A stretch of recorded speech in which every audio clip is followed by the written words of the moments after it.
Dunia kerja di Indonesia sedang nggak baik-baik aja. Hai, sini Jenny ceritain. Kalian ingat nggak bulan Agustus kemarin ada kasus bundir mahasiswa kedokteran dari Universitas Diponegoro. Lalu bulan berikutnya muncul lagi kasus baru dari industri gaming, yaitu Brandoville. Kedua-duanya punya kesamaan dalam kasusnya, yaitu ditrigger oleh kasus bullying oleh orang-orang di tempat kerja itu sendiri. Yuk kita kupas satu-satu ya.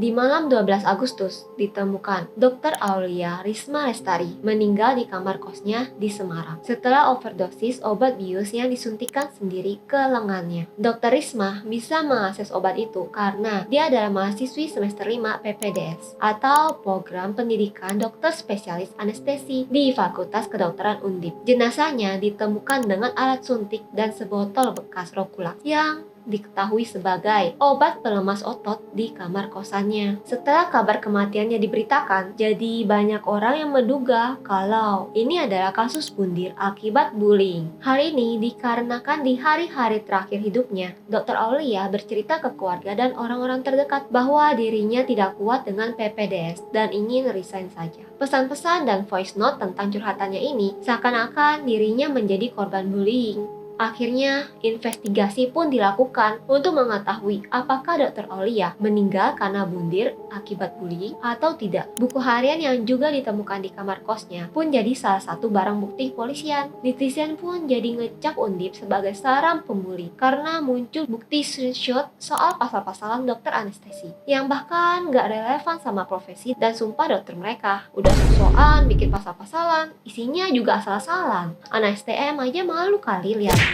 Nah, yang bikin kasus ini meledak banget itu munculnya nama Pratita Amanda Aryani. Dia adalah dokter muda yang sempat mengikuti pengembangan profesi bedah berkelanjutan yang diselenggarakan oleh Persatuan Ahli Bedah Indonesia di Makassar tahun lalu dan juga lulusan S2 Ilmu Biomedik di Universitas Diponegoro. Dia sampai di cancel rame-rame sama netizen gara-gara postingannya dalam menanggapi kasus kematian Dr. Aulia yang dianggap tidak berhati karena protes dengan netizen yang mengecap PPDS Undip dipenuhi pembuli. Dan emang udah jadi bakatnya netizen 62 kali ya, langsung tuh dikorek deh borok-boroknya si Pratita. Dan bener aja, ketahuan kalau dia itu juga bisa dicap sebagai pembuli yang nerapin senioritas. Bahkan terkuak bukti dia menyuruh juniornya makan 5 bungkus nasi padang per orang. Katanya sih kasus nasi padang ini nggak ada hubungannya ya sama kasus Dr. Aulia. Cuman ya who knows? Semenjak dirujak netizen habis-habisan, Pratita akhirnya tutup akun dan belum ada klarifikasi terbuka. Kabarnya dia juga nggak diakuin RSUD Cibinong sebagai dokter yang berpraktek di sana dalam surat terbuka RSUD itu. Padahal laman lingin dia tuh tulisannya dokter residen di sana. Good deh RSUD Cibinong. Belum tahu lagi sih gimana nasibnya Pratita ini. Cuman pihak Undip udah bilang kalau mereka siap memberikan pendampingan setelah mengakui kalau Pratita ini memang pelaku pembulian semenjak 2021. Not good ya Undip. Pantas aja Undip dicap pro pembuli. Emang ya, kalau kasus pembulian gini harus kerahin people power netizen-netizen kita.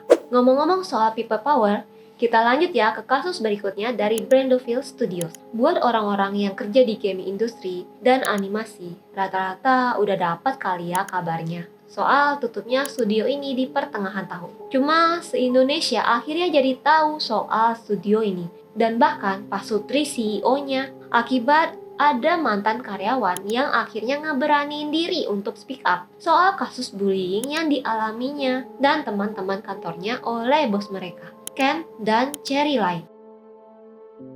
Sebenarnya, kabar studio ini sebagai tempat kerja yang toksik dan eksploitatif plus nggak bayar lembur itu udah dari 2021. Terbukti dari salah satu artikel di 101wired.com. Tapi sayangnya, kita baru bener-bener melek separah apa toksiknya karena mantan karyawannya yang berinisial CS menulis semua dokumentasi dan bukti kekerasan dan bullying dari mantan bos-bosnya. Beberapa teman-teman CS yang bekerja di Brandoville juga memuat statement mereka sendiri. Aku coba rangkumin ya di sini dari semua pernyataan yang banyak itu atas tindakan kekerasan dari Cherry selama bertahun-tahun.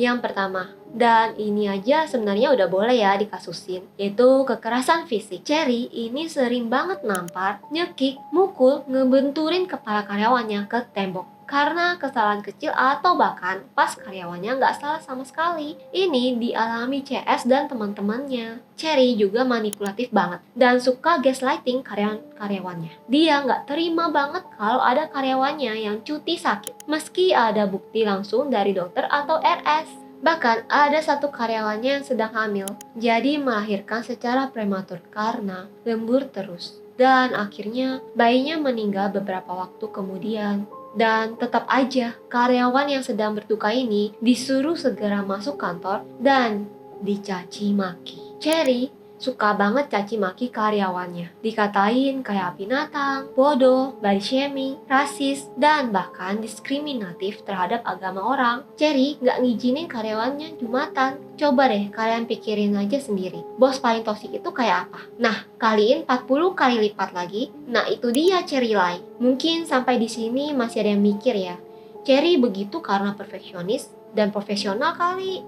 Tapi coba pikir ulang deh habis ini. Dia itu suka banget ngasih request ke karyawannya untuk hal-hal yang gak berhubungan dengan pekerjaan dan job desk mereka. Misalnya, jadi supir untuk keluarganya Cherry dan Ken. Terus disuruh beli barang-barang pribadi buat dirinya sendiri. Pakai duit pribadi karyawan. Mending kalau murah atau dirembus langsung. Ini barang-barangnya tuh kayak baju-baju mahal dan bahkan booking hotel yang ditanggung karyawannya. Jadinya ada yang sampai ngutang dan pinjol loh karyawannya. Alamak, udah kayak gitu Cherry masih suka nuduh karyawannya nyuri barang-barang pribadinya. Kan sakit jiwa ya. Tapi yang bikin netizen paling geram itu ketika Cherry menggaslight CS untuk nampar dirinya 100 kali. CS pun laporan via WA kalau dia sudah menampar dirinya 100 kali. Tapi Cherry nanya dong, mana buktinya? Akhirnya CS kirim video dirinya nampar diri sendiri 100 kali. Dan kalau beneran CS udah nampar dirinya 100 kali sebelum kirim video itu, berarti dia udah 200 kali nampar dirinya sendiri dong. Nah,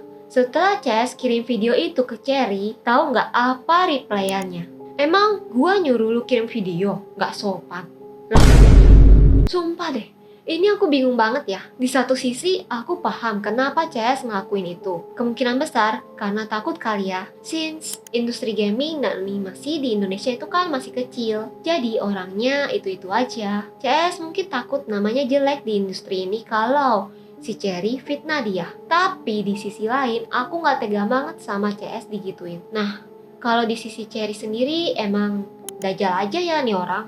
Gak cuma itu deritanya CS. Dia juga pernah disuruh hancurin HP-nya sendiri sama si Cherry. Terus selfie dengan kasih lihat HP-nya yang udah hancur. Tapi harus sambil senyum. Cherry ini bener-bener psycho deh. Lucifer aja mungkin mau magang nih sama Cherry. Sekarang kabarnya si Brandoville berganti jadi Lai Lai Studio. Studio baru setelah Brandoville tutup. Tapi pas dikulik, rupanya CEO-nya juga tetap sama ya, Ken dan Cherry Lai. Untungnya aja udah kekulik ya. Jadi sampai sekarang Lai Lai Studios nggak ada aktivitas yang publik. Harusnya dia juga nggak bisa mulai proses rekrutmen karyawan baru ya. Bahkan kabarnya awalnya Lai Lai Studios yang berlokasi di Jakarta sudah pindah ke Hong Kong karena ternyata Ken dan Cherry memang warga negara Hong Kong. Dan Cherry sendiri punya izin tinggal permanen juga di Kanada. Orang-orang pun mengira kalau mereka udah kabur ya balik ke Hong Kong akibat kasus ini. Ya semoga nggak baik lagi ya. Tapi bukan berarti kasus ini bisa dibiarin gitu aja. Jadi pihak polisi juga lagi kerjasama dengan pihak-pihak lainnya. Kayak imigrasi untuk ngusut kasus Cherry dan Ken ini. Semoga kasus ini segera selesai ya dengan adil seadil-adilnya.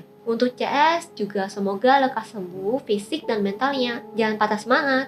Keadilan juga untuk kasus Undip supaya almarhumah Dr. Aulia dan almarhum ayahnya bisa tenang di sana. Ayah Dr. Aulia meninggal tak lama setelah kasus anaknya terkuak. Keluarga dan kuasa hukum Dr. Aulia juga menyatakan kalau putri mereka meninggal karena sakit. bukan bunuh diri. Ya, apapun kebenarannya, pokoknya harus ada keadilan untuk para pelaku pembulinya ya. Kita juga harus jaga lingkungan dan dunia kerja yang aman dan sehat untuk semuanya. Jangan sampai nunggu korbannya berani speak up sendirian. Tapi harus sama-sama ngelindungin dari awal agar tidak pernah ada kejadian pembulian sekalipun. Oke, sampai di sini dulu cerita hari ini. Gimana menurut kalian tentang kasus-kasus bully ini?